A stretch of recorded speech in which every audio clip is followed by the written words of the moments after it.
Good morning everyone. Last lecture में हमने standard costing के बारे में अध्ययन किया था।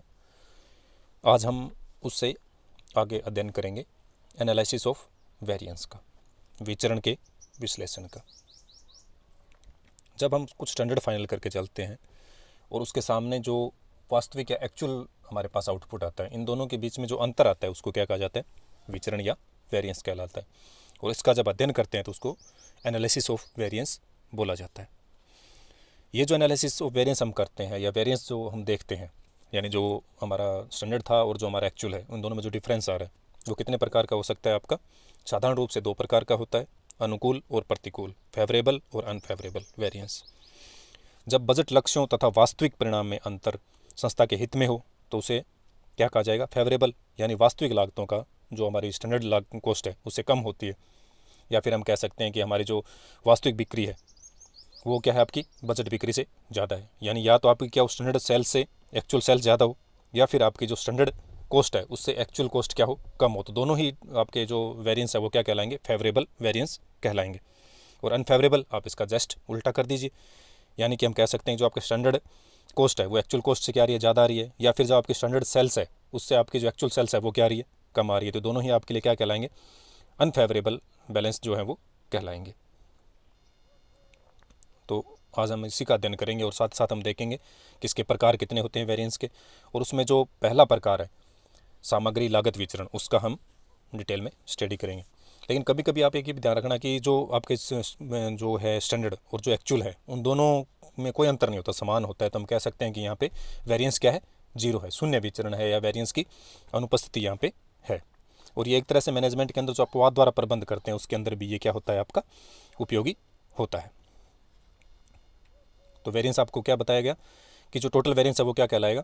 अब अंतर आ रहा है, अंतर कैसे आ सकता है? प्राइस में अंतर हो सकता है और क्वांटिटी में अंतर हो सकता है। आप जिससे लागत पे उत्पादन करना चाहते थे जितनी क्वांटिटी का, वो नहीं कर पाए, तो ये किसका अंतर हो गया? क्वांटिटी का, सामग्री का। और दूसरा अंतर कैसा हो सकता है आपका? मूल्य का, यानी प्राइस वेरिएंस, मूल्य विचरण और सामग्री विचरण। तो टोटल वेरिएंस जो आपका बनेगा, कुल विचरण बनेगा, वो कैसे बनेगा? प्राइस वेरिएंस और क्वांटिटी वेरिएंस अगर आप इन दोनों को जोड़ देते हैं तो आपका क्या बन जाता है? कुल विचरण, टोटल वेरिएंस। अब प्राइस वेरिएंस है तो वो कैसे निकलेगा? तो प्राइस का डिफरेंस आ रहा है, स्टैंडर्ड प्राइस जो आपके लेके चले थे और एक्चुअल प्राइस जो आपका है जिस पे आप सेल कर पा रहे हैं, तो इन दोनों का अंतर आ गया। अंतर आ गया और जितनी क्वांटिटी का आप उत्पादन कर रहे हैं, एक्चुअल क्वांटिटी आपने क्या उत्पादन की है, तो ये क्या कहलाएगा? Price variance. यानी स्टैंडर्ड प्राइस में से एक्चुअल प्राइस अगर आप घटा देते हैं और उसको एक्चुअल क्वांटिटी से आप मल्टीप्लाई करते हैं तो आपका क्या कहलाता है? प्राइस वेरिएंस या मूल्य विचरण कहलाता है। इसके बाद जब हम क्वांटिटी वेरिएंस की बात करते हैं तो इसके अंदर स्टैंडर्ड जो क्वांटिटी है आपकी और जो आपकी एक्चुअल क्वांटिटी है उसमें अंतर आएगा आपका, और इसको आप जब स्टैंडर्ड प्राइस से मल्टीप्लाई करते हैं तो आपका ये क्या कहलाता है? क्वांटिटिव वेरिएंस या सामग्री विचरण कहलाता है। यहाँ एक डायग्राम के द्वारा इसको आपको बताया गया। हालांकि जब हम इस चैप्टर को डिटेल से स्टडी करेंगे तो ये सारी चीज़ें आपकी और ज़्यादा क्लियर हो जाएंगी। अब एक्चुअल कॉस्ट हमें निकालनी है, तो एक्चुअल कॉस्ट हम कैसे निकालेंगे? Actual quantity into actual price. तो ये क्या हो गया? आपकी एक्चुअल कॉस्ट, कितना उत्पादन आपने वास्तव में किया है और वास्तव में आपने क्या प्राइस उसका निर्धारण किया है, तो ये क्या हो गया? Actual cost. स्टैंडर्ड कॉस्ट क्या होगी? आपकी स्टैंडर्ड क्वांटिटी जो आप उत्पादन करना एक पैमाना लेके चल रहे थे, उसके लिए आपने जो प्राइस लिया था वो आपकी क्या कहलाएगी? Standard cost. और इन दोनों में अगर डिफरेंस आता है तो वो क्या कहलाता है? आपका वेरिएंस या विचरण कहलाता है। और वो कैसा हो सकता है? प्राइस वेरिएंस हो सकता है या क्वांटिटी वेरिएंस हो सकता है। किसी भी संस्था के लिए संपादित संपूर्ण व्यवसायिक क्रियाओं का सामूहिक परिणाम विक्रय, उत्पादन, लाभ या हानि के रूप में हमें देखने को मिलता है।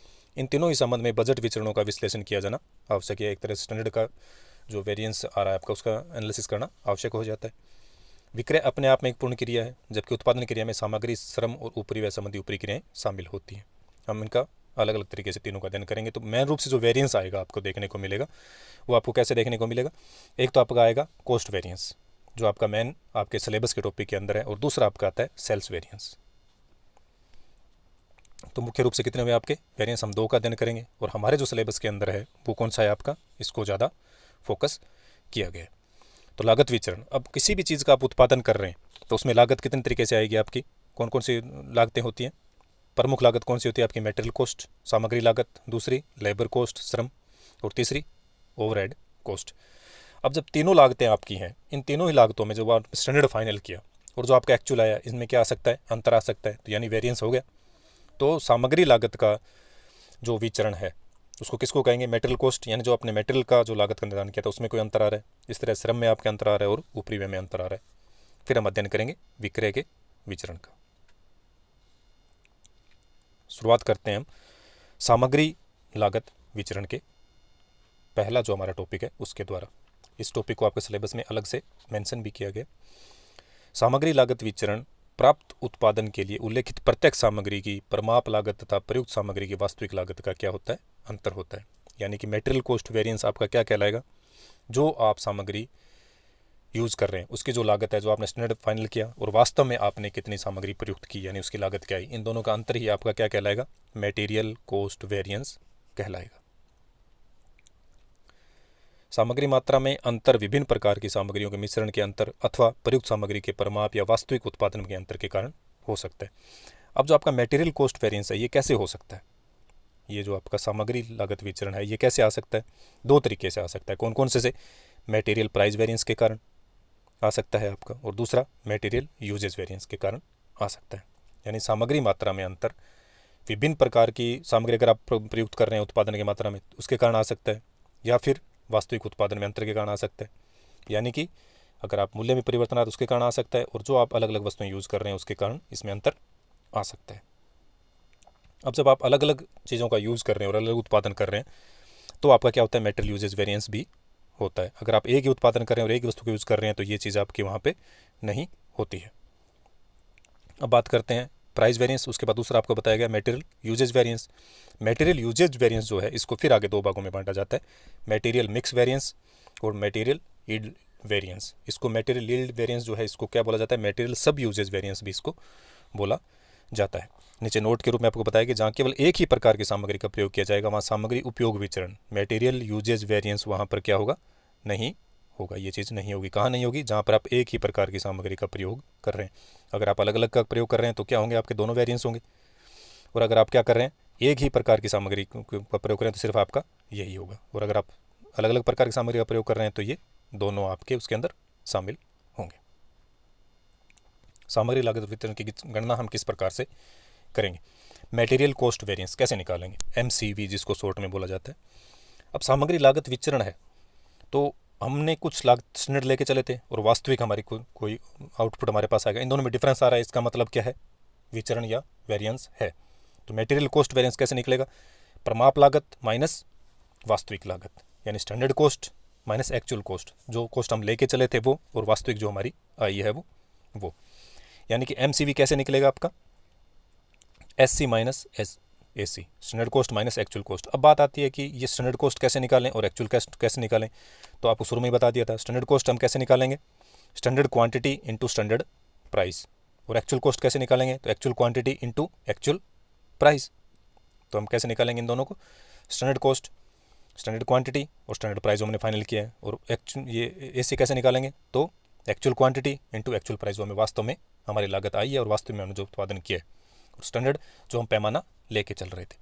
यानी कि हम कह सकते हैं कि MCV कैसे निकलेगा, SC माइनस AC, या हम क्या कह सकते हैं, अब SC का आपको क्या फॉर्मूला बताया था अभी कि SC कैसे निकलेगा, standard quantity into standard price, यानी परमाप मात्रा और परमाप मूल्य, ये तुम्हारा क्या हो गया, स्टैंडर्ड कॉस्टिंग।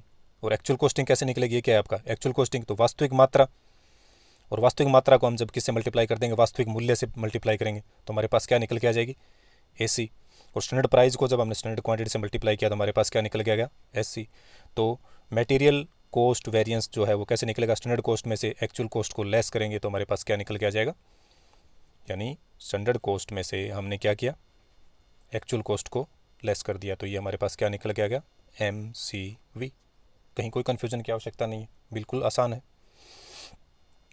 तो ये था आपका मटेरियल कॉस्ट वेरिएंस, यानी standard quantity into standard price minus actual quantity into actual price, तो हमारे पास क्या निकल के आ गया, MCV, मटेरियल कॉस्ट वेरिएंस। इसको ओब्लिक के रूप में आपको ये फॉर्मूला भी दिया हुआ मिल सकता है। स्टैंडर्ड कॉस्ट कैसे निकलेगी, standard quantity into standard price, यानी इसकी जगह हम क्या लिख सकते हैं, अगर सिर्फ आप यहाँ पर स्टैंडर्ड कॉस्ट लिख देते हैं तो भी वही बात है, और यहाँ पे एक्चुअल कॉस्ट लिख दें तो भी वही बात है, और ये नहीं लिखना है तो क्या लिखोगे, standard quantity into standard price minus actual quantity into actual price. तो ये था आपका मटेरियल कॉस्ट वेरिएंस। अब बात आती है ये तो जनरल रूप से था। और जनरल में कौन कौन से शामिल होते हैं आपको बताया था, दोनों चीज़ शामिल होती है, सामग्री मूल्य विचरण मटेरियल प्राइस वेरिएंस और मटेरियल यूजेज वेरिएंस। तो पहला हम अध्ययन करते हैं मटेरियल प्राइस वेरिएंस का, MPV का। सामग्री मूल्य विचरण सामग्री लागत विचरण का वो भाग होता है जो उल्लेखित परमाप मूल्य तथा दिए गए वास्तविक मूल्य में अंतर के कारण होता है। ये सिर्फ किसके कारण होगा आपका, केवल मूल्य में परिवर्तन के कारण होगा, जो हम स्टैंडर्ड लेके चल रहे थे और जो हमारा वास्तविक हुआ है उसके अंतर के कारण ये होता है। इसका फॉर्मूला क्या होगा, मटेरियल MPV बराबर परमाप मूल्य जो हम लेके चले थे माइनस वास्तविक मूल्य जो हमें मिल रहा है इनटू वास्तविक मात्रा। ये चीज़ हमें ध्यान रखनी है कि यहाँ पर जो आप क्वांटिटी यूज़ कर रहे हैं ये कौन सी यूज़ करनी है, आपको एक्चुअल क्वांटिटी यूज़ करनी है, यानी standard price minus actual price, और मल्टीप्लाई किससे करना है, इसको AQ से मल्टीप्लाई करना है। ये ध्यान रखें, यहाँ हम स्टैंडर्ड से मल्टीप्लाई नहीं करेंगे, किससे मल्टीप्लाई करेंगे, एक्चुअल से मल्टीप्लाई करेंगे। तो हमारा फॉर्मूला क्या बन गया, MPV is equal to standard price minus actual price multiplied by actual quantity. तो हमारे पास क्या निकल के आ जाएगा, सामग्री मूल्य विचरण हमारे पास निकल कर आ जाएगा। अब इनमें अंतर आता है, इसका कारण क्या है, कारण बहुत से हो सकते हैं। बाजार मूल्य में परिवर्तन के कारण हो सकता है, क्रय नीति में परिवर्तन के कारण हो सकता है, आपका क्रय विक्रय में लापरवाही के कारण हो सकता है, बहुत से कारण हो सकते हैं जिसके कारण आपको क्या होता है, एक्चुअल प्राइस में स्टैंडर्ड प्राइस में क्या आ सकता है, अंतर आ सकता है। अनार्थिक ढुलाई व्यय हो सकता है, आपका आदेश देने की सही आपकी मात्रा नहीं है। एक स्टैंडर्ड होता है कि इतने टाइम तक हमारे पास स्टॉक रहेगा, उसके बाद में हमें आदेश देना हो सकता है, हमने पहले दे दी, उसके कारण हमारी कॉस्ट क्या आ रही है, ज़्यादा आ रही है, और जिसके कारण हमें प्राइस क्या मिल पा रहा है, सही नहीं मिल पा रहा है। या फिर नगद छूट का लाभ लेने के कारण किसी को हमने कैश डिस्काउंट दे दिया, इसके कारण हमारी प्राइस क्या हो जाती है, कम ज़्यादा हो जाती है। तो इन सब कारणों के कारण क्या होता है, आपका विचरण आता है। अब हमने दूसरे की बात की थी, दूसरा आपको क्या बताया था कि जो मटेरियल जो विचरण था उसके दो पार्ट थे, पहला था प्राइस और दूसरा था यूजेज का। और यूजेज कहाँ पे होता है, जब आप अलग अलग टाइप की प्रोडक्शन कर रहे हैं और उसमें अलग अलग वस्तुओं का आप यूज़ कर रहे हैं। अगर सिंगल कर रहे हैं तो उसके अंदर सिर्फ क्या होगा, प्राइस का वेरिएंस ही होता है। तो दूसरा था आपका मटेरियल यूजेज वेरिएंस। यह सामग्री उपयोग विचरण सामग्री लागत विचरण का वो भाग होता है जो कि उल्लेखित परमाप मात्रा तथा प्रयुक्त वास्तविक मात्रा, यानी एक्चुअल जो क्वांटिटी है और जो स्टैंडर्ड क्वांटिटी थी, उन दोनों में डिफरेंस के कारण होता है। जैसे ऊपर वाला किसके कारण था, आपका प्राइस में डिफरेंस के कारण, स्टैंडर्ड प्राइस और एक्चुअल प्राइस में डिफरेंस के कारण था, जिसको हमने मल्टीप्लाई किया था एक्चुअल क्वांटिटी से। यहाँ अंतर किसके कारण आ रहा है, स्टैंडर्ड क्वांटिटी और एक्चुअल क्वांटिटी में डिफरेंस के कारण, और इसको मल्टीप्लाई किससे करेंगे, स्टैंडर्ड प्राइस से हमें मल्टीप्लाई करना है। बस ये बात आपको पकड़ करनी है। पहले वाले में हमने किससे मल्टीप्लाई किया था, एक्चुअल से, जबकि इसके अंदर हम किससे कर रहे हैं, स्टैंडर्ड प्राइस से मल्टीप्लाई करना है। तो मटेरियल यूजेज वेरिएंस का फार्मूला क्या बन गया हमारे पास, material usage variance is equal to standard quantity minus actual quantity multiplied by standard price. तो हमारे पास क्या निकल के आ जाएगा, MUV फाइंड आउट हो जाएगा। ये था आपका सामग्री लागत विचरण। स्टार्टिंग में आपको बताया गया मटेरियल कॉस्ट वेरिएंस है। मटेरियल कॉस्ट वेरिएंस कैसे निकलेगा, दो तरीके से हो सकता है प्रभावित, कैसे, प्राइस के कारण और दूसरा यूजेस के कारण, यानी MPV और दूसरा आपका MUV। जहाँ पर आप सिंगल वस्तु का यूज़ कर रहे हैं वहाँ पे सिर्फ क्या होगा, आपका ओनली सिर्फ मटेरियल प्राइस वेरिएंस, और जब आप दो वस्तुओं का यूज़ कर रहे हैं, उसमें उत्पादन है, उसमें आपकी अनेक वस्तुएं यूज़ हो रही है, तो वहाँ पे आपका क्या कहलाएगा, ये दोनों ही वहाँ पे मौजूद होंगे।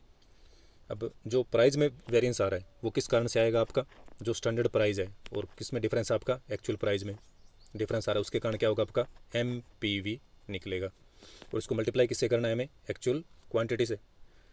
और जब हम बात करते हैं किसकी, मटेरियल यूजेज वेरिएंस की, तो ये किसके कारण होगा, आपका क्वांटिटी के कारण। तो स्टैंडर्ड क्वांटिटी जो है और जो एक्चुअल क्वांटिटी है उसमें डिफरेंस के कारण होगा, और इसको मल्टीप्लाई किससे करना है हमें, स्टैंडर्ड प्राइस से मल्टीप्लाई करना है। तो ये दोनों आपके पास निकल के आ जाएंगे, क्या क्या, MPV और MUV।